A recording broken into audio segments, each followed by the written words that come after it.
Tengo el agrado de poder presentar al predicador de esta tarde. Lo considero una excelente persona, tiene una familia muy bella. Creo que nos conocimos cuando yo era director y fuiste profesor. Creo que por ahí empezamos a conocernos. Venimos de la misma iglesia, de la Iglesia Pentecostal de Chile.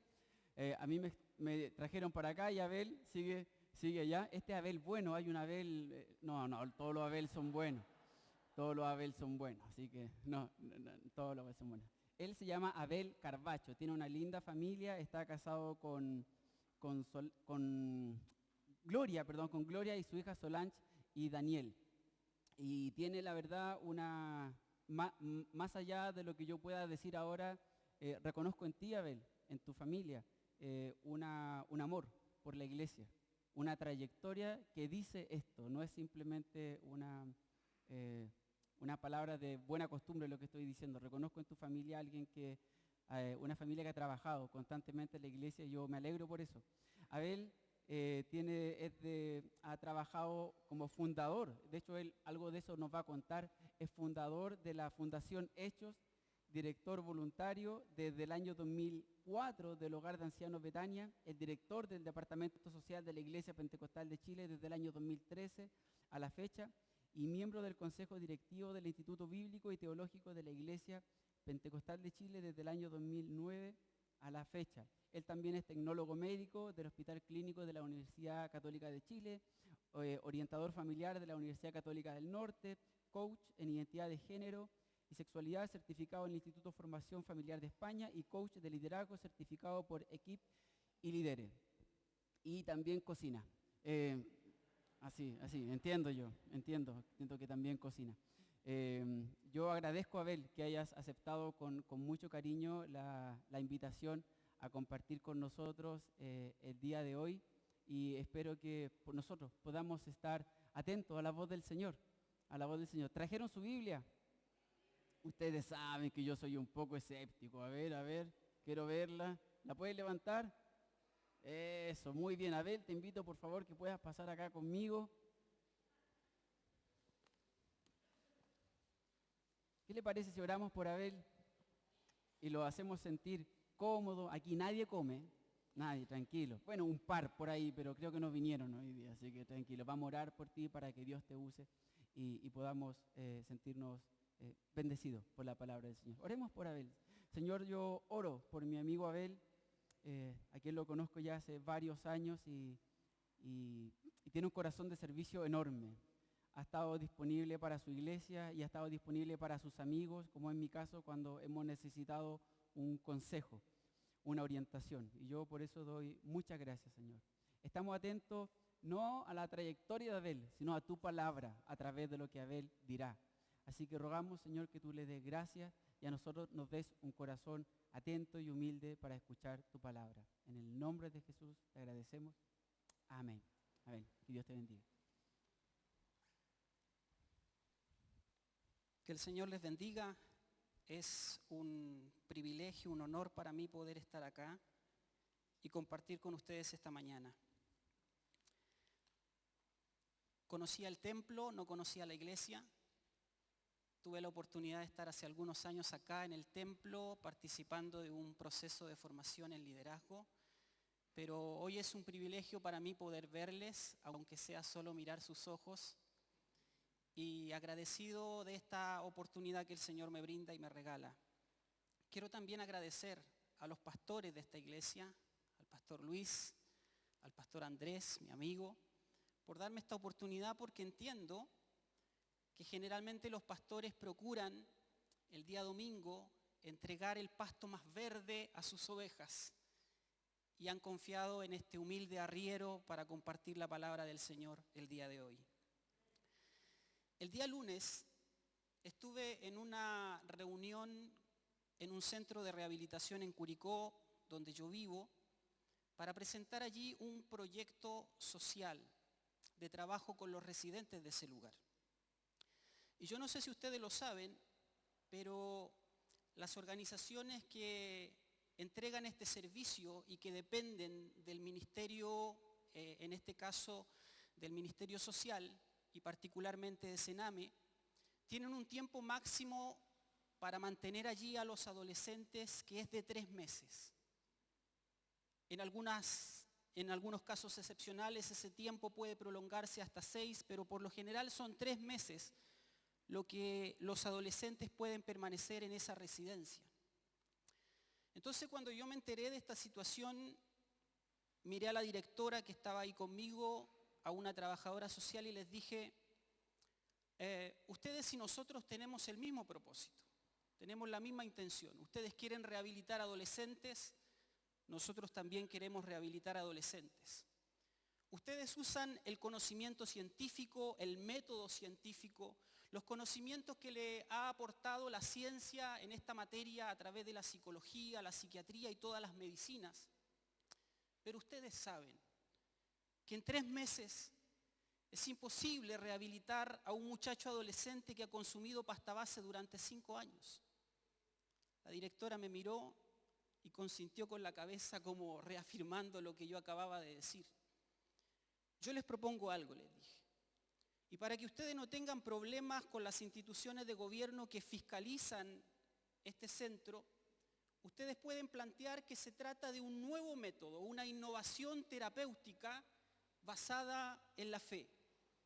Porque aunque ustedes no pueden rehabilitar adolescentes en 3 meses, y lo saben, yo sí conozco a alguien que tiene el poder para rehabilitar personas y seres humanos en 3 meses. Y no solo eso, he visto con mis propios ojos cómo ha rehabilitado en menos tiempo que ese a algún ser humano. Finalmente aceptaron el proyecto y a partir de noviembre comenzaremos a trabajar en ese centro de rehabilitación con nuestros métodos evangelísticos. Al estar conversando con ellos, me compartieron la historia de una adolescente a la que llamaremos María para salvaguardar su identidad. María es una chica que no tiene ganas de vivir. Ha consumido pasta base durante mucho tiempo, muchos años. Perdió las ganas de vivir cuando le arrebataron literalmente su vida siendo muy pequeña. A María prácticamente la mataron. Y digo la mataron porque le destruyeron el alma. Cuando tenía 7 años de edad, María fue testigo de cómo su padrastro le quitó la vida a su madre. Para el resto de la comunidad y de la familia, la muerte de esa mujer fue simplemente un accidente doméstico. Pero María fue testigo del momento en el que su padrastro golpeó en la cabeza a su madre y le quitó la vida. Lo más dramático de esta historia es que el día del funeral, una vez que concluyeron todas las ceremonias y dejaron el cuerpo de su madre en el cementerio, al regresar a casa, el padrastro de María abusó sexualmente de ella. Y desde ese momento comenzó a hacerlo de manera reiterada, destruyéndole completamente la vida, arrebatándole su infancia, sus sueños, sus proyectos, sus ganas de vivir. Ciertamente le hizo pedazo el corazón. María guardó el secreto, ambos secretos, durante muchos años, hasta que a la edad de 12 años decidió contarlo a su hermano mayor.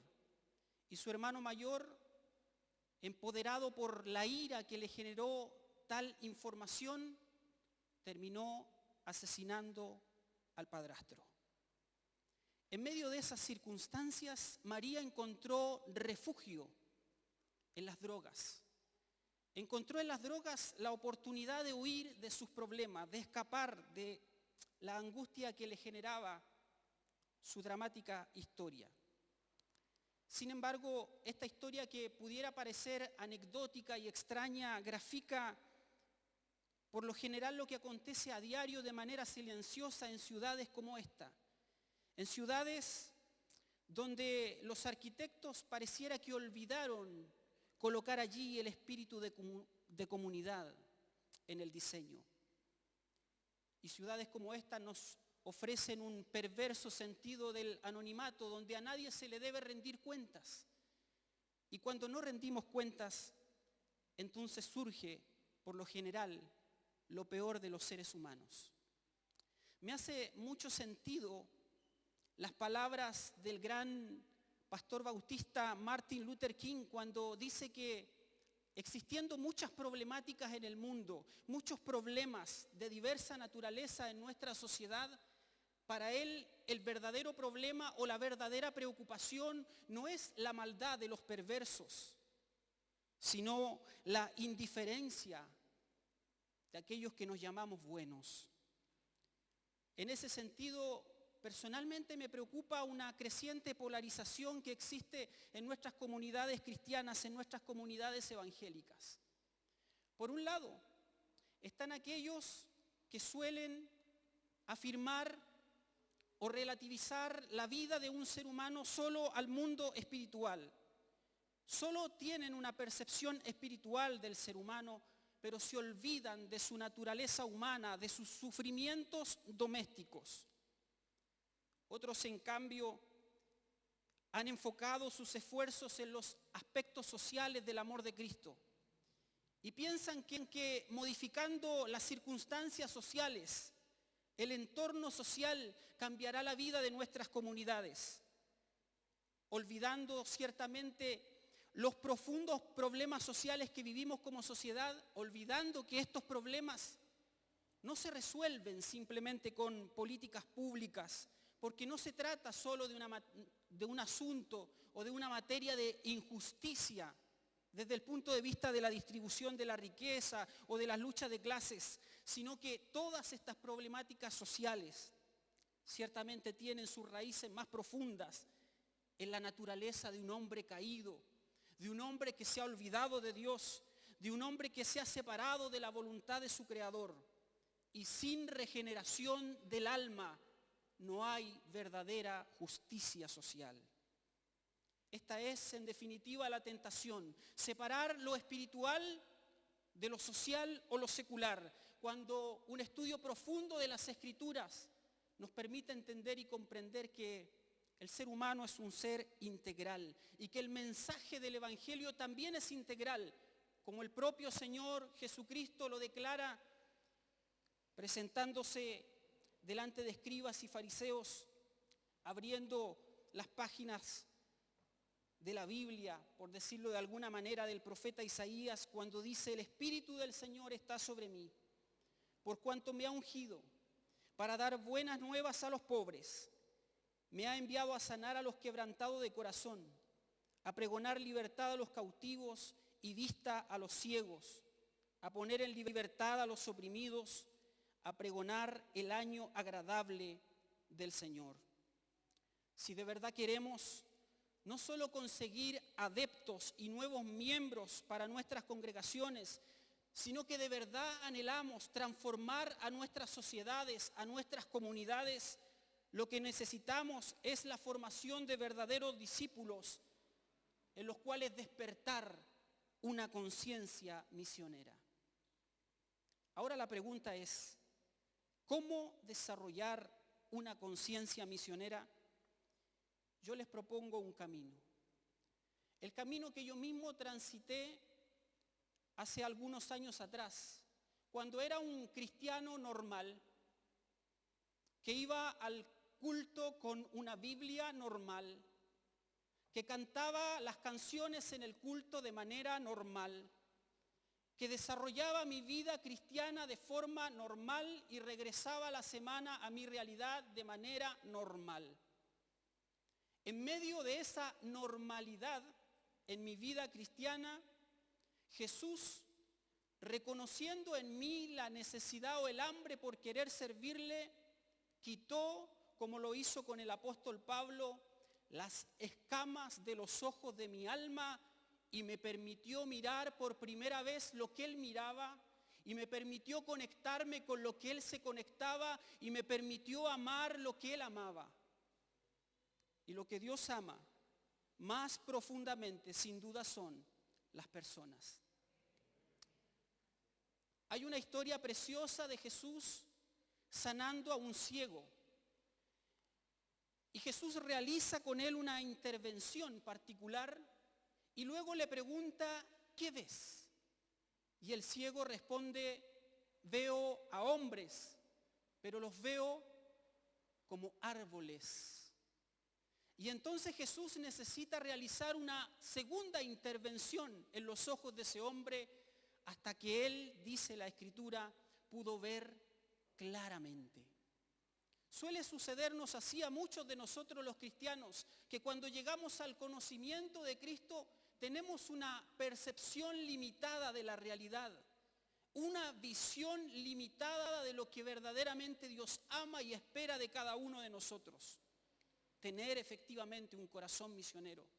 Y no es hasta que Dios aparece en nuestra vida, transforma nuestra realidad y dejamos de ver a los demás como hombres, como árboles, y comenzamos a verlos claramente. Comenzamos a darnos cuenta de sus lágrimas, comenzamos a darnos cuenta de sus heridas, comenzamos a darnos cuenta de su dolor, de su tristeza, de su angustia. Quiero invitarlos a pensar y a reflexionar en los siguientes pasajes de la Escritura. Y a medida que yo doy lectura a ellos, quisiera que pensaran en lo común que existe en estos tres pasajes misioneros. El primero de ellos hace referencia a aquel donde Jesús habla acerca de la mies, que es mucha y pocos son los obreros. Y en Mateo capítulo 9, versículo 36 dice, y al ver las multitudes, tuvo compasión de ellas, porque estaban desamparadas y dispersas como ovejas que no tienen pastor. Y la historia del buen samaritano, en Lucas capítulo 11, versículos 31, 32 y 33, dice lo siguiente. Aconteció que descendió un sacerdote por aquel camino, y viéndole, pasó de largo. Asimismo un levita, llegando cerca de aquel lugar, y viéndole, pasó de largo. Pero un samaritano que iba de camino, vino cerca de él, y viéndole, fue movido a misericordia. Y finalmente, quisiera citar la historia preciosa en la que Pedro y Pablo otorgan por el poder de Jesús la sanidad al cojo que está en el templo La Hermosa. Un relato maravilloso que se encuentra en el libro de Hechos que ustedes han estado explorando durante este mes. Hechos capítulo 3, versículos 4 y 6 dice, Pedro con Juan, fijando en él los ojos, le dijo, míranos. Entonces él les estuvo atento, esperando recibir de ellos algo.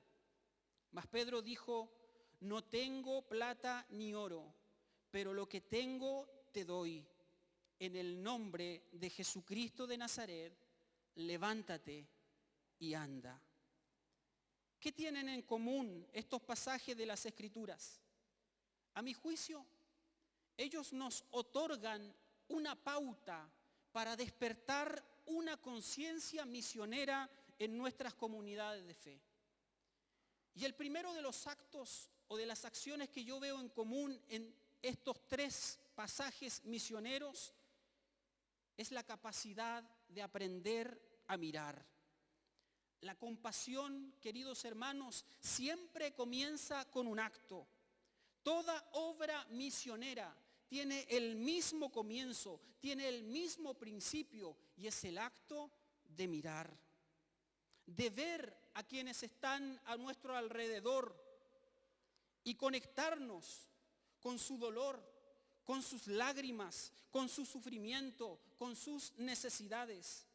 Pues si no somos capaces de mirar más allá de nosotros mismos, no seremos capaces tampoco de desarrollar la obra misionera que Dios nos encomendó.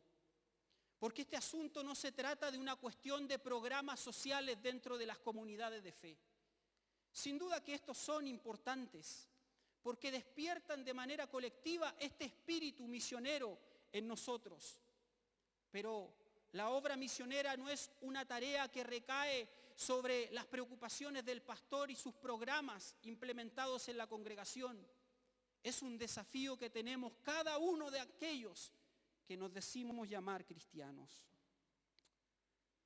El asunto es que si estamos demasiado conectados con nuestras propias bendiciones, con el anhelo de nuestra propia prosperidad, no seremos sensibles a las necesidades y limitaciones de quienes nos rodean. A menudo cuando escuchamos la gran comisión, ir por el mundo y predicar mi evangelio a toda criatura, asumimos que se trata de una cuestión de cruzar las fronteras del país y alcanzar a otros en otras latitudes. Pero ¿sabes dónde comienza el mundo? El mundo comienza tan solo fuera de nosotros. Todo lo que nos rodea es ciertamente el mundo. Y cuando tenemos esta nueva cosmovisión de las cosas, nos damos cuenta que la ciudad se puede transformar en un campo misionero. Nos damos cuenta que tu barrio puede ser transformado en un campo misionero. Nos damos cuenta que tu familia es también para ti un campo misionero. Porque te has conectado con la realidad de Dios, que es comprender que el mundo comienza fuera de ti y más allá de tus narices. Hay un mundo que necesita ser alcanzado. Hay en la palabra de Dios una historia que me llama profundamente la atención, desde un punto de vista evangelístico y misionero. Es la historia de Zaqueo, que se encuentra en el libro de Lucas en el capítulo 19. ¿Sabes por qué Zaqueo tuvo que subirse a un árbol para poder contemplar a Jesús? La respuesta natural y la más probable que esté en tu mente en estos momentos es que era un hombre bajo de estatura. Y a causa de su estatura, él tuvo la necesidad de subirse a este árbol para poder contemplarlo. Pero el asunto objetivo de este relato es que cuando Jesús lo llama y Zaqueo desciende y se para frente a él, Zaqueo no tuvo ningún problema para mirar a Jesús. Estaba frente a él y su estatura no era un obstáculo. El obstáculo está descrito en el versículo 3 de ese capítulo, donde se nos dice que no podía ver a Jesús no por su estatura, sino a causa de la multitud. Y esta es para mí una lección interesante, porque muchas veces siento yo que la iglesia actúa como esa multitud. Secuestramos a Jesús en nuestros templos, nos apropiamos ciertamente de Él. Es verdad que la gente tiene limitaciones como las tenía Zaqueo, ser bajo de estatura. Y la gente tiene también sus propias limitaciones, son drogadictos, son alcohólicos, son abusadores, son violentos, son engañadores, son profanos, son corruptos, son mentirosos. Ponle el nombre que tú quieras, llámales como quieras. Pero no son esas limitaciones el verdadero problema. El problema muchas veces es la multitud que no deja a la gente acercarse a un encuentro personal con Jesús. Estamos tan cómodos y tan bendecidos con la gracia de Dios sobre nosotros, con su prosperidad, con sus bendiciones. Nos desarrollamos dentro de la iglesia. Estamos creciendo, decimos, disfrutamos su perdón y su fidelidad y su misericordia se renuevan para nosotros cada mañana, y ese es precisamente el problema, que las misericordias de Dios pareciera que a veces solo se renuevan para nosotros, pero no somos lo suficientemente capaces de compartirlas con los demás, porque simplemente no hemos abierto nuestros ojos para darnos cuenta de los saqueos de nuestros barrios, de los saqueos de nuestros trabajos, de nuestras escuelas y de nuestras universidades. Si no miramos, como lo hizo Jesús, al ver las multitudes, como lo hizo el buen samaritano y viéndole, como lo hizo Pedro y Juan, fijando en él los ojos, si no miramos, es porque nos hemos vuelto una iglesia fría, individualista y egocéntrica, muy lejos de la imagen que Dios quiere que seamos capaces de proyectar. La segunda acción o el segundo paso para despertar una conciencia misionera es sentir compasión. Porque mirar, queridos hermanos, no es suficiente. Debemos ser impulsados a la compasión, a experimentar misericordia, que es una palabra maravillosa proveniente del latín, una palabra compuesta de las expresiones miser, que significa miseria o desdicha, y cordis o cardio, que significa corazón. En otras palabras, la misericordia es el corazón que se compadece de la miseria. Sentir compasión no es simplemente una corazonada o un sentimiento barato que te mantiene alejado de aquel que es objeto de esa misericordia. La verdadera compasión, por el contrario, te invita a acercarte, a infiltrarte en esa realidad. Por eso es ciertamente maravilloso el ejemplo que Jesús da respecto de la iglesia o sus discípulos al decir que somos la sal de la tierra.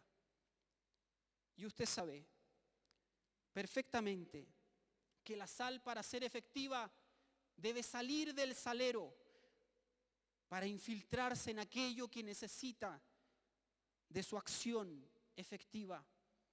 Debemos abandonar nuestros templos, que a veces se han convertido en verdaderos saleros en medio de nuestros barrios, para infiltrar la cultura, para infiltrar nuestras sociedades. Porque cuando la sal actúa sobre la comida, no pierde su identidad, sino al contrario, traspasa su identidad a aquello que ha infiltrado.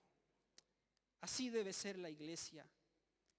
Tal como el libro de los Hechos, capítulo 17, versículo 6, relata que los enemigos de la iglesia se referían a ella, estos que trastornan el mundo entero también han venido acá. Efectivamente, porque claro, donde está la iglesia, allí debería existir una verdadera revolución social. Alabado sea el Señor.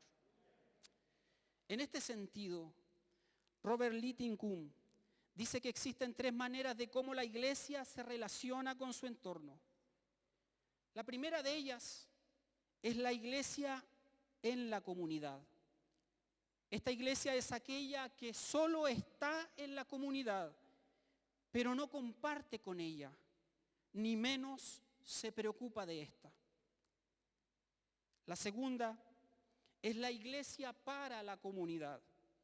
Es la iglesia que se preocupa por la gente, que entiende que la misión efectivamente es algo integral, pero que tiene un defecto. Cree tener la respuesta exactamente de lo que la gente necesita. Esta es la iglesia que por lo general provee asistencialmente a su comunidad. El peldaño más elevado es la iglesia con la comunidad. Esta iglesia va un paso más allá. Ingresa a la vida comunitaria, se infiltra como la sal y lucha con ella por sus necesidades. Es la iglesia que ve a las personas no como árboles, ni tampoco como mendigos espirituales, aunque lo sean, sino como aquellos que esconden el extraordinario potencial y diseño que Dios puso en sus vidas y que el pecado deterioró. Es la iglesia que provee, pero que también empodera a la comunidad para encontrar sus propias soluciones. Pero cuidado, Jesús también nos dio una advertencia. Él dijo que si la sal se desvanecía, entonces no servía para nada. ¿Y qué significa que la sal se desvanezca? Significa que ya no cumple su función, que perdió su potencial y su capacidad para salar. Y si la función de la iglesia es alcanzar a los perdidos y mostrar el amor de Jesús a quienes más lo necesitan, y como comunidad, como iglesia, no estamos cumpliendo esa función, entonces nos estamos desvaneciendo. Y si como iglesia nos hemos ido desvaneciendo, no servimos para nada. No lo digo yo, Jesús lo dijo. Porque esa iglesia ha dejado de cumplir el propósito para el cual fue diseñada. Finalmente, el proceso misionero concluye cuando, después de haber mirado, después de haber sido impulsados a sentir compasión, recuerden ustedes el relato de la mies. Al ver las multitudes, tuvo compasión de ellas. El relato del samaritano, y viéndole, fue movido a misericordia. El relato de Pedro y de Juan, fijando en él los ojos, decidieron asistirle. El asunto es este, que una vez que yo he mirado y una vez que he sido impulsado a sentir compasión, me decido a actuar y a hacer algo concreto por aquello que mis ojos vieron. En este último tiempo me he dado cuenta de algo, de un detalle, que las personas en realidad saben bastante de lo que Dios prohíbe, pero saben muy poco de lo que Dios ama. Muy poco. La gente sabe que Dios aborrece el pecado. E incluso ellos mismos te podrían mencionar una serie de pecados que la Biblia declara con claridad que son aborrecidos. La gente en su concepción entiende, por ejemplo, que la homosexualidad es un pecado según la Biblia, pero cree que Dios odia al homosexual. La gente sabe que la droga destruye, pero ignora que Dios restaura. ¿Y sabes por qué pasa este fenómeno de que la gente sabe tanto y al mismo tiempo tan poco de Dios? Porque la gente ha escuchado mucho a la iglesia, pero le ha visto poco actuar. La gente nos escucha, la gente nos escucha, pero no nos ve. Escuchan todos los pecados que condenamos, pero no nos ven abrazando pecadores. Alabado sea el Señor. Quizá tengamos que aprender a hablar un poco menos y actuar un poco más, a juzgar un poco menos y a amar un poco más, a apuntar un poco menos y a abrazar un poco más, para que solo de esa manera la gente vea a Cristo en la iglesia. Alabado sea el Señor. Este es el ciclo natural para desarrollar una conciencia misionera en nuestras comunidades de fe. Si no miramos, somos una iglesia fría y egocéntrica y ni siquiera quizá debamos llamarnos iglesia. Si miramos, pero no sentimos compasión, seremos entonces una iglesia indiferente que ha comenzado a desvanecerse. Si miramos, sentimos compasión, pero no actuamos, entonces solo hemos experimentado lástima por el que sufre. Y la lástima mira hacia abajo, porque la lástima mira al hombre en su condición perdida, en su condición miserable. Pero el amor, el verdadero amor de Dios mira hacia arriba, porque mira a las personas en su potencial, en su capacidad de ser transformados, en su capacidad de ser diferentes, en su capacidad de ser distintos en las manos del Creador. Bendito sea el Señor. Quiero terminar el sermón contándote un último secreto. Dios nunca mostró su gloria sin antes mostrar primero la miseria del hombre. ¿Saben lo que siempre fue necesario para un milagro? Más allá de la fe, un problema imposible de resolver. Sin problemas imposibles de resolver no hay milagros.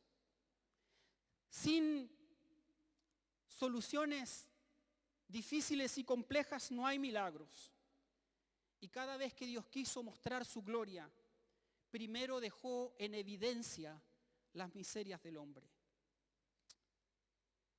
Cuando te atrevas a conectar tu corazón con la miseria del hombre, entonces Dios conectará también tu corazón con su maravillosa gloria. Y tendrás experiencias que jamás nunca has imaginado. En nuestro trabajo social tenemos un pequeño proyecto al que hemos llamado La Iglesia en la Calle. Es un proyecto que consiste básicamente en atender a personas en situación de calle una vez al mes. Nos reunimos con ellos para desarrollar un culto. Compartimos en una plaza pública un culto y luego, después del culto, almorzamos todos juntos en ese lugar. Cuando comenzamos este proyecto, poco a poco se fueron sumando personas en situación de calle. Alrededor de 20 indigentes se congregaban con nosotros en la iglesia en la calle. Y yo quise, uno de los inviernos, esta es una historia que quiero dejar en tu corazón. Quise uno de los inviernos poder abastecer a esta comunidad de frazadas, porque evidentemente es un recurso muy importante para ellos en una temporada invernal. Nuestra iglesia es relativamente grande. En ese tiempo tenía 77 pequeñas capillas dependientes de la iglesia central. Así que cuando yo, como director del departamento social, lancé el proyecto de contar o de conseguir frazadas para esa comunidad, pensé que alcanzaría una gran cantidad, suficiente como para repartir de a 3 o 4 frazadas por indigente.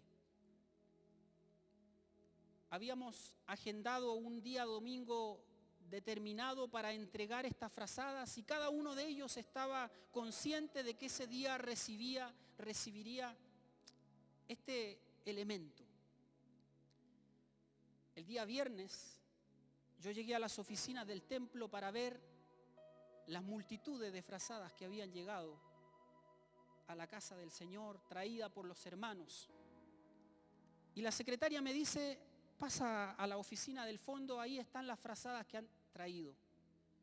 Cuando entré a la oficina, empecé a mirar, a buscar, y en un rincón habían 4 frazadas. Eso es todo lo que había llegado. 4 frazadas. Tomé las frazadas, las llevé a un cuarto donde nosotros tenemos nuestras dependencias como departamento social y me sentí tan mal.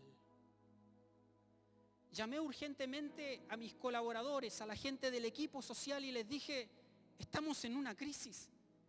El domingo tenemos que entregar frazadas para cada uno de ellos y tenemos solo 4. Así que yo les pido que si es necesario pasen un poco de frío, tomen una de sus frazadas de la casa y tráiganla para poder cumplir con esto que hemos prometido a esta comunidad.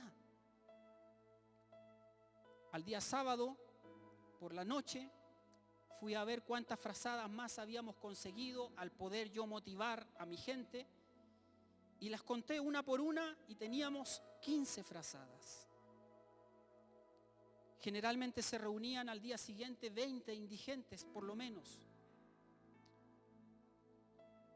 Ese día domingo en la mañana me levanté pensando: ¿qué voy a decirles?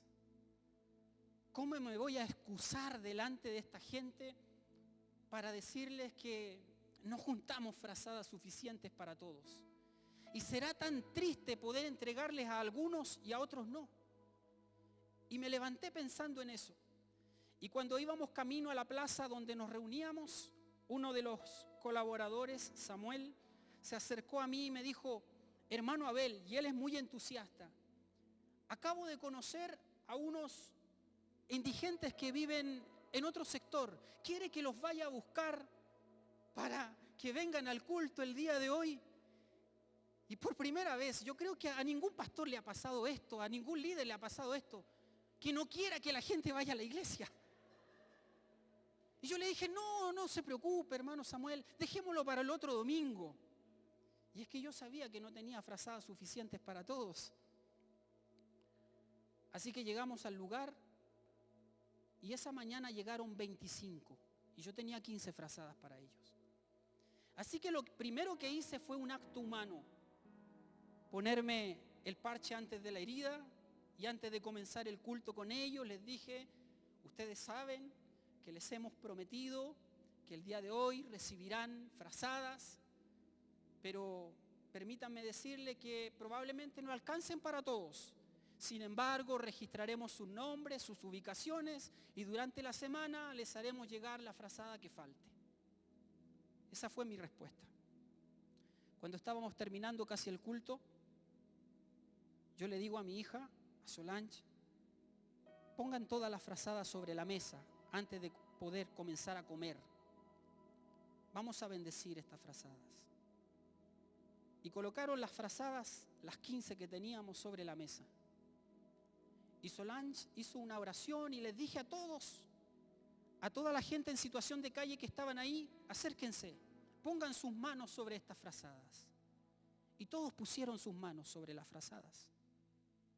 Y entonces empezamos a orar. Y bendecimos esas frazadas. Y luego de haberlas bendecido comenzamos a repartirlas.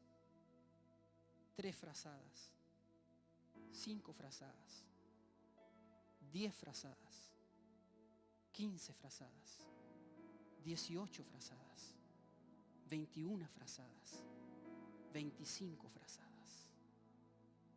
Cuando le entregamos la última frazada al último de los que estaba allí, las frazadas se acabaron. Ustedes han escuchado la historia de la multiplicación de panes y peces. Yo he tenido la bendición con mis ojos de ver a Dios multiplicar frazadas. Porque cuando tú metes la mano en la miseria del hombre, Dios te mostrará su gloria. Verás la gloria de Dios. ¿Cuántas veces cantamos y pedimos al Señor, muéstrame tu gloria? El Señor primero te mostrará las miserias del que sufre, porque en esas miserias Él será glorificado. Póngase de pie para que oremos al Señor. Padre, te alabamos, te bendecimos y te damos muchas gracias por habernos hablado tan directamente esta mañana a nuestro corazón, para despertar no solo en los pastores, sino en cada uno de nosotros una conciencia misionera. Porque como nos los decía tu palabra, esto no se trata simplemente de programas sociales, se trata de que cada uno despertemos a la realidad del dolor y el sufrimiento de aquellos que están a nuestro alrededor. Hay gente sufriendo a nuestro lado y nosotros tenemos en nuestra boca y en nuestro corazón un mensaje de fe y de esperanza para ellos. Permite, Señor, que seamos efectivamente la sal de la tierra y que seamos, como tu palabra lo dice, la luz del mundo. Que alumbremos a aquel que se encuentra en oscuridad y en tinieblas. Que proyectemos la luz del Evangelio a aquel corazón que está confundido, que está perdido. A María, aquella chica adolescente que no tiene ganas de vivir, y a tantos otros que sufren en este mundo. Padre, en el nombre de Jesús, permítenos mirar la miseria del ser humano para luego descubrir tu gloria moviéndose en medio de este mundo. Y a ti damos toda alabanza, todo honor y toda honra en el nombre de Jesús. Amén y amén. Que Dios les bendiga.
amigo fiel, eres mi amigo fiel, tu amigo soy. Eres mi amigo fiel, tú eres mi amigo fiel, eres mi amigo fiel, tu amigo soy, tu amigo soy, tu amigo soy, tu amigo soy. Aleluya. Gloria a Dios. Sí, Señor. Antes que